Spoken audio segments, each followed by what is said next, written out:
പെറ്റ്സിനെ നമുക്ക് എല്ലാവർക്കും ഇഷ്ടമാണ് അല്ലേ? എനിക്കും ഭയങ്കര ഇഷ്ടമാണ്. ഇവർക്ക് ഒരു ചെറിയ പ്രശ്നമുണ്ട്, ചിലർക്ക് പെറ്റ് അലർജീസ് ഉണ്ടാവും. എന്താണ് ഈ പെറ്റ് അലർജി എന്ന് വെച്ചാൽ, എല്ലാവരും വിചാരിക്കും ഈ പെറ്റ്സിന്റെ രോമത്തിനോടാണ് അലർജി വരുന്നതെന്ന്. ശരിക്കും പറഞ്ഞാൽ രോമത്തിനോട് മാത്രമല്ല, ഇവരുടെയൊക്കെ ഈ സ്വെറ്റ്, അതേപോലെ സലൈവ, മറ്റുള്ള സെക്രീഷൻസും ഒക്കെ ചില പ്രോട്ടീൻസ് ഉണ്ടാവും. ഇവരുടെ ബോഡിയിലുള്ള ചില പ്രോട്ടീൻസ് ആ സ്വെറ്റിലും സെക്രീഷൻസിലും എല്ലാം പുറത്ത് വരും. അതിനോടാണ് നമുക്ക് അലർജി ഡെവലപ്പ് ചെയ്യുന്നത്. അപ്പോൾ ഇവർ വന്നിട്ട് ഇങ്ങനെ വളരെ സ്നേഹത്തിൽ നമ്മുടെ അടുത്ത് വന്ന് ഒരസുകയും നമ്മുടെ ഫേർണിച്ചറിലൊക്കെ കയറി ഇരിക്കുകയും ഒരസുകയൊക്കെ ചെയ്യുമ്പോൾ അതിലൊക്കെ ഈ പറയുന്ന പ്രോട്ടീൻസ് അകപ്പെടും. പിന്നെ ഈ പെറ്റ് അവിടെ നിന്ന് മാറിക്കഴിഞ്ഞ് കഴിഞ്ഞാൽ നമ്മൾ ഈ ഫേർണിച്ചറിലൊക്കെ പോയിരിക്കുമ്പോൾ അലർജിയുടെ ലക്ഷണങ്ങൾ നമുക്ക് കാണിച്ചുകൊണ്ടിരിക്കും. അലർജിയുടെ ലക്ഷണങ്ങളായിട്ട് സാധാരണ കാണുന്നത് തുമ്മലാണ്. സ്ട്രോങ് ആയിട്ടുള്ള തുമ്മൽ, ചിലർക്ക് കണ്ണു ചൊറിച്ചിലുണ്ടാവും, ചിലർക്ക് ശ്വാസം മുട്ട് വരെ കാണാറുണ്ട്. പെറ്റ്സിനോട് അലർജി ഉള്ളവർക്ക് എന്താണ് ഒരു വഴി എന്ന് ചോദിച്ചു കഴിഞ്ഞാൽ, കാറ്റ്സിനോടാണ് അലർജി എങ്കിൽ നമുക്ക് കാറ്റിനെ വീട്ടിൽ വെക്കാനായിട്ട് പറ്റില്ല. ബിക്കോസ് അവരുടെ സെക്രീഷൻസ് കുറച്ച് സ്ട്രോങ് ആണ്, ആ പ്രോട്ടീനും ഭയങ്കര സ്ട്രോങ് ആണ്, അത് എല്ലായിടത്തും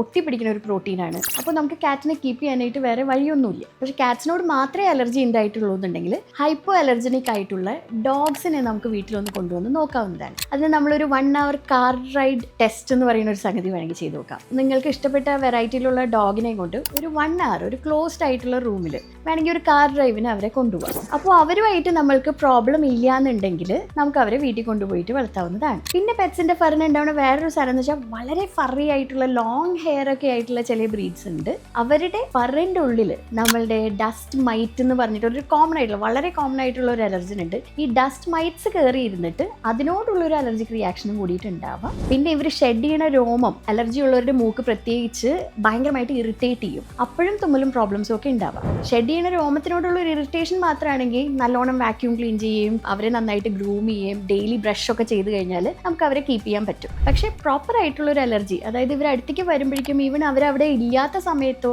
വിസിബിളി ഹെയർസ് ഒന്നും കാണാത്ത സമയത്തും നമുക്ക് അലർജീസ് വന്നുകൊണ്ടിരിക്കുന്നത്, ഡെഫിനറ്റ്ലി അത് അവരുടെ ആ സെക്രീഷൻസിനോടുള്ള അലർജിയാണ്. അതിന് നമ്മൾക്ക് പെറ്റിനെ മാറ്റി നിർത്തുക മാത്രമേ വഴിയുള്ളൂ. പിന്നെ അതിനോടൊപ്പം തന്നെ നമ്മൾ അലർജിയുടെ ട്രീറ്റ്മെന്റ് ആയിട്ടുള്ള മെഡിസിൻസ് യൂസ് ചെയ്യാൻ വേണം.